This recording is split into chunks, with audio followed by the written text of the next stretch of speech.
This is the video review of the Transformers 4 Age of Extinction First Edition Optimus Prime figure, and this guy has some really neat stuff about him. Like, this Cybertronian Energon Longsword is really nice looking. It's made out of a flexible, but not soft plastic. It's going to hold its shape. It's not going to just droop over time. Like, if you held it like this for days, it might droop, but under its own weight, it's probably going to stay just fine. It's relatively rigid. It's a nice, strong plastic. It's going to hold up well to play.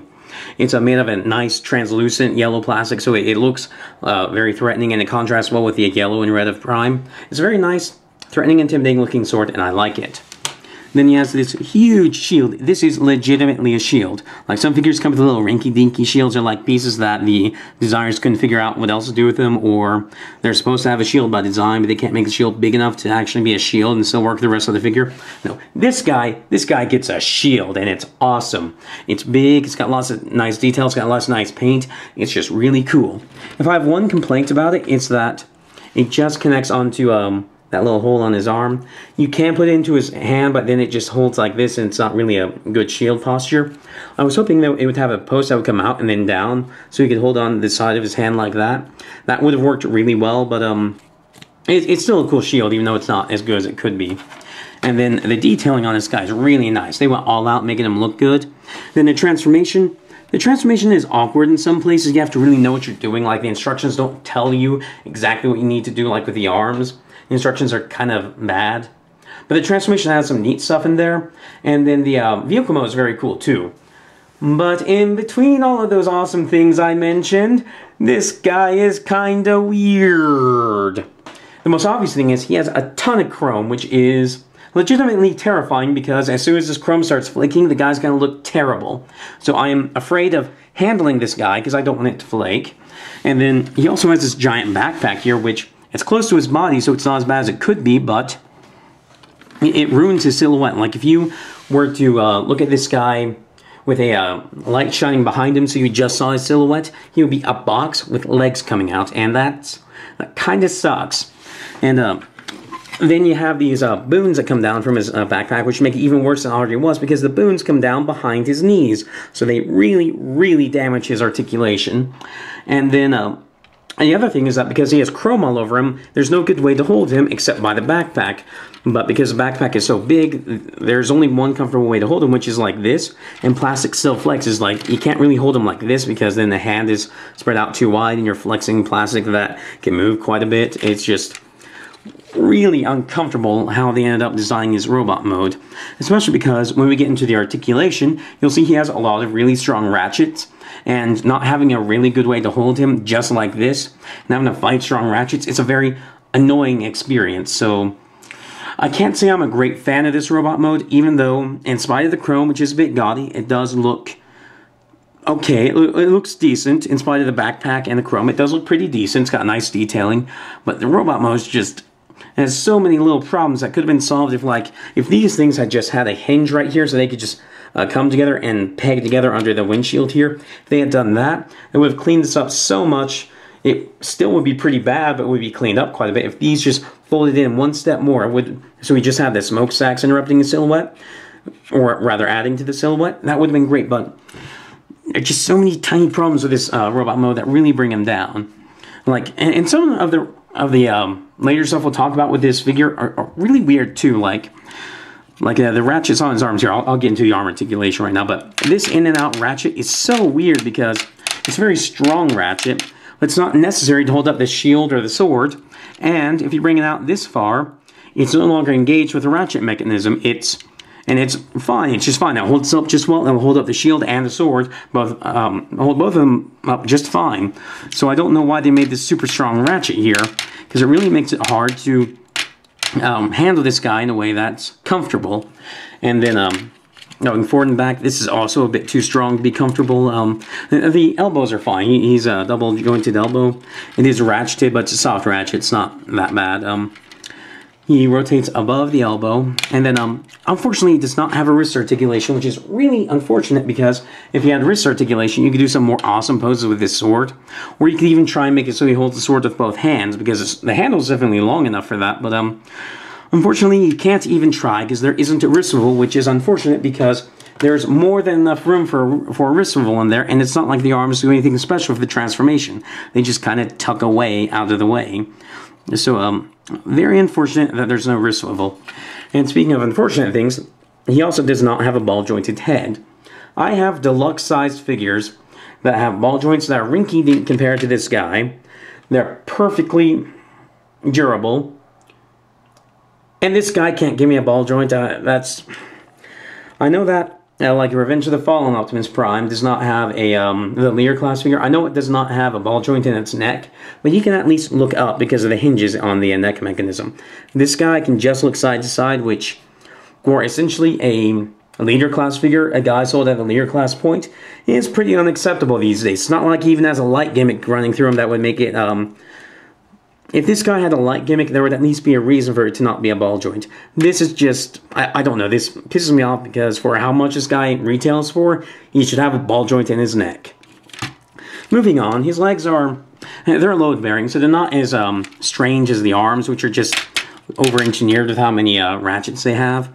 The legs are quite nice, except again for these booms. They go forward and back, in and out, and these booms are already bad. They're about to get worse because if you try and bend the leg back, then this bit right here, that's chrome, that's the grill. And actually, speaking of this grill, and this is the chrome being even worse than it was, I have no idea what color is behind this chrome. If it's blue, like this section up here, then if this starts flaking, the vehicle mode is going to look really bad because it's going to have a blue grill. If it's gray like up here, it's not going to be so bad, but I don't know. I'm not willing to find out.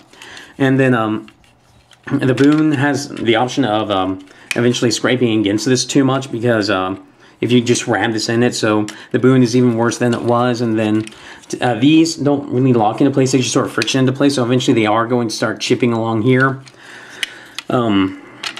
Anyway, back on track. He has a thigh swivel, bends 90 degrees at the knees, but again, chrome rubbing against chrome.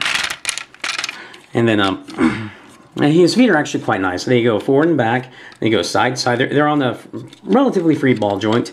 What's nice is that if the feet don't move to the point where you want them to go as easily as you would like, if they're blocked in just the way you need, these things right here, as annoying as they are, being free-floating kibble, they can act as pretty decent heels. So these at least have a use. So he has all the posability he should have to be a good figure, and he has the accessories he needs to be a great figure. But he just has so many tiny things bringing him down, and it really, really, really annoys me because for a leader class selling point, we should be getting much better than this. Like what we got in Revenge of the Fallen was amazing compared to this, and like a leader class Sentinel Prime was a terrible toy because he was too complex. This guy, he's a terrible toy because there are too many things I didn't handle right with him. Like if just giving him a gray chest, like this color gray, maybe a little bit lighter, some silver, red, and blue highlights, he would have looked just as good, and then there wouldn't be any fear about him. I would be able to approach him with much more confidence. As it is, I'm just slightly terrified by the toy because I want to at least look good on my shelf. Now, I've talked about the robot mode as much as I really can. You basically see the problems with it, the highs and the lows. Let's get into the transformation, because the transformation is kind of interesting. It is, again, an awkward transformation, especially how the instructions show you how to do it, because the instructions kind of miss a step that you need to do with the arms. And it's all for Hasbro's, it transforms in less than 15 steps things, which is advertised on the box. There are more steps than the instructions actually show, because you need to align things just right or the truck starts exploding. So to start, we need to do a little bit of house cleaning to make sure everything is set properly for when we start collapsing this guy together into the truck mode. So you want to bring the arms in as close as possible and bring the arms up as much as possible. Fold these things down, and you want to rotate the arms up between 1 and 2 clicks. The clicks aren't as exact as you might want for the transformation. It's between 1 and 2. And that's going to be the best place for them. You're going to lift this up, and then you're going to straighten out the legs. And then what you want to do is you want to take these and start pulling them out just a little bit, and these truck bits right here will come out to the side, and you can see that these form the sides of the truck with this forming the grill. And then what you want to do is there's a little tab right here on the bottom of his foot. or on the side of its foot. And then there's a little place for the tab to go in there. So you want to rotate the foot around like this into the gap right in there. And that will make sure the foot is nice and solid where it's supposed to be for the transformation. And then what you want to do is you want to bring these forward. There are tabs here, here, and here, and slots here, here, and here. And we want to bring these over, tab them in, and they'll click in on the tab right back there. Do the same to this side. And then you will bring these together. Like, well, you have to bring the legs forward a bit because there's some parts right here that will end up being a clip in the truck mode to store the sword. And those kind of make it so that you can't bring the legs close enough to latch them together. So bring the legs up a little bit and then latch them together up here. And it's a very strong connection joint right here. It almost looks like it's a mushroom cap connection point. And in fact, there are mushroom cap connection points that you have to actually slide together in later. But you can't just squeeze this one together. I was a little bit confused by that at first, but you can't just squeeze it in. And now this part, the legs, you want to keep them down at an angle like this, because for the way that everything else is going to start collapsing together to form the truck mode.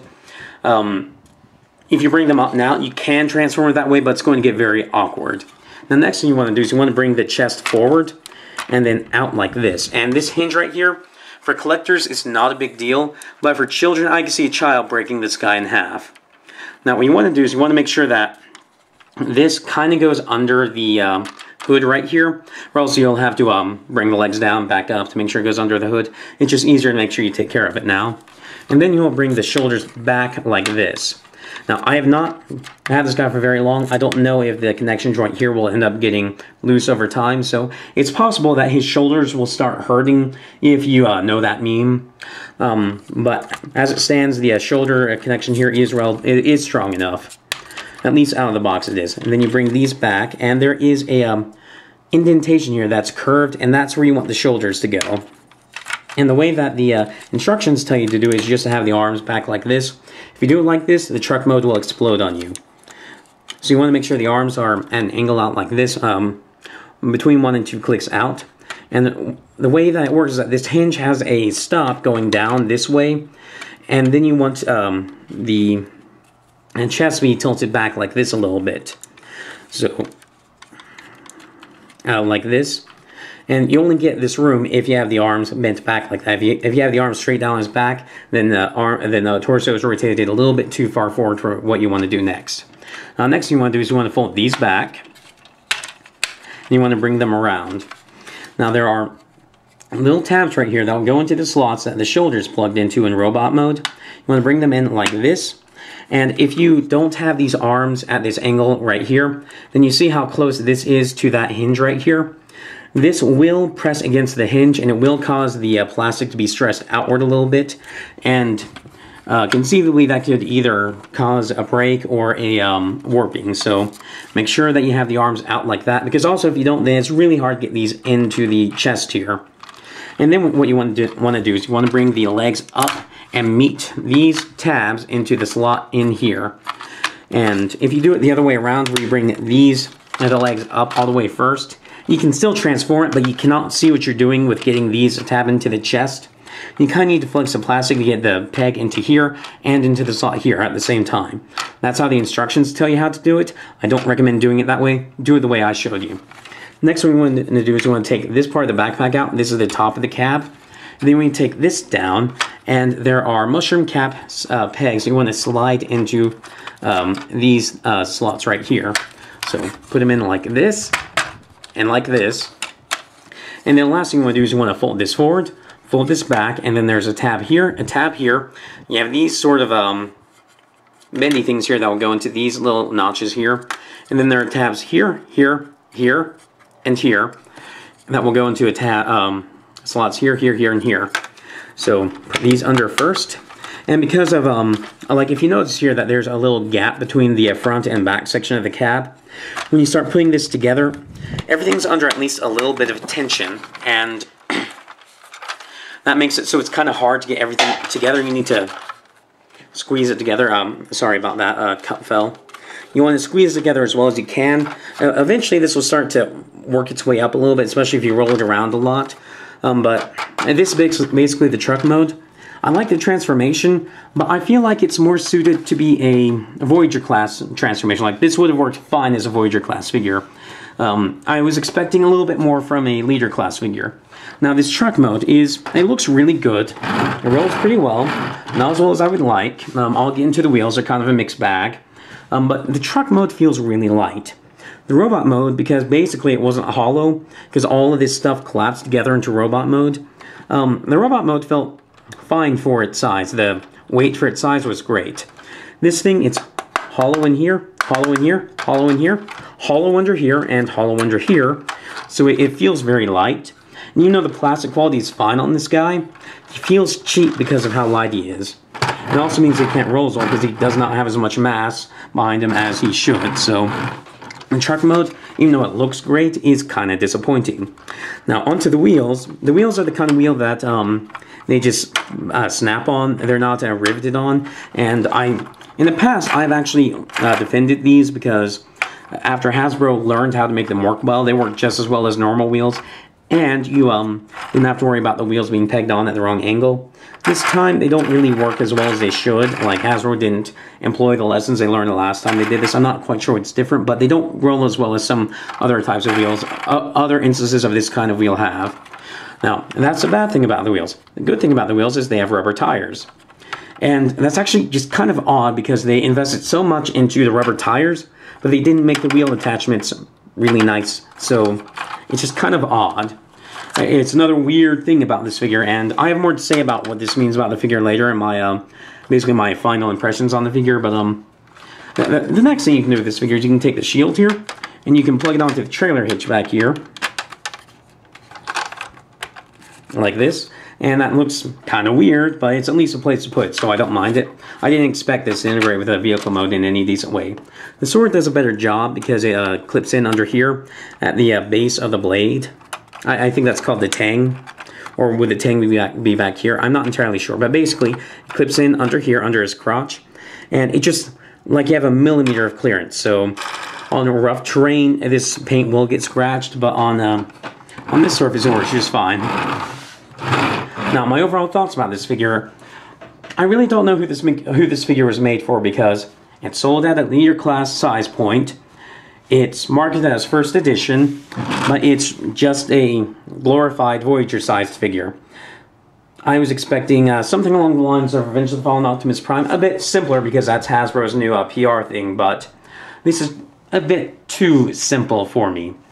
Like, I expected something better than this, but what I got is a oversized, overpriced, slightly over-engineered, Voyager-sized figure that is marketed to collectors as a collector's item, even though it's more made for children. So I don't know who this is meant for because it does everything to alienate itself from children by being too expensive, does everything to alienate itself from collectors by being too simple, and basically the wheels are the perfect representation of what I mean. They're cheap, but they're meant to appeal to collectors, so I just don't know what the designers were thinking when they made this. I mean, if this thing were released without the chrome at a $20 to $30 price point, I would definitely recommend getting it. For the $60 leader class price point, and with the chrome, which is very problematic, or potentially very problematic, I can't really recommend this. That's basically the gist of it. It's got the seed of a great figure in there, but there's so many frustrating things, lots of them caused by the chrome, which make it so I can't approach the figure with confidence, that really bring it down. So, as it is, I don't recommend it. If it comes out later on as a cheaper, or at least just without the chrome. If it comes out without the chrome, I would recommend it. So anyway, this has been the video review of the Transformers 4 Age of Extinction First Edition Optimus Prime figure. I review Power Rangers, Transformers, Digimon figures, Macross figures, stuff like that. If any of that sounds interesting, please subscribe. Be sure to check out our link down below for our Facebook page, and thank you for watching.